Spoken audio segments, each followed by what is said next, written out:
karamihan po sa atin, tulad niyo po Ma'am Coffee Lover, sa umaga, pagdilat natin, parang required tayo na magkape, 'di ba? Parang hindi buo yung Oo, hindi buo. Kasi yun na nga, hindi ka energized, parang ang lamya pagka hindi ka nakapagkape, 'di ba? Parang ayun, wala kang gana, ganun. So parang required na magkakape ka sa umaga.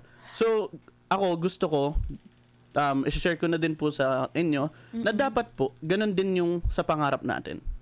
Sa pagising pa lang natin sa umaga, iniisip na agad natin yung mga pangarap natin. Parang kung paano lang natin isipin na kailangan ko magkape. Yun, kailangan po natin isipin na kailangan kong gumawa ng maging productive ngayon para sa pangarap ko. At yung maliliit na magagawa mo sa bawat araw, yun yung maglilid sa'yo sa tagumpay. Ano po yung gusto nyong mensahe nyo na hindi makakalimutan ng ating mga viewers po? Yun lang din po.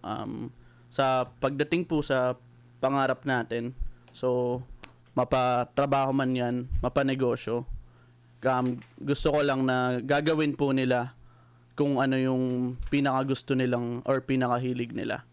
Kasi kapag ganun po yung pinili nyo na gawin na trabaho or negosyo, yun na nga, parang ang hinahabol mo na is yung mag-enjoy. Hindi na yung sahod, hindi na yung kita. Yung pag-enjoy na lang ng bawat araw. Sa ganung paraan, ma-enjoy mo yung buong buhay mo. Magiging maganda yung takbo ng buhay mo.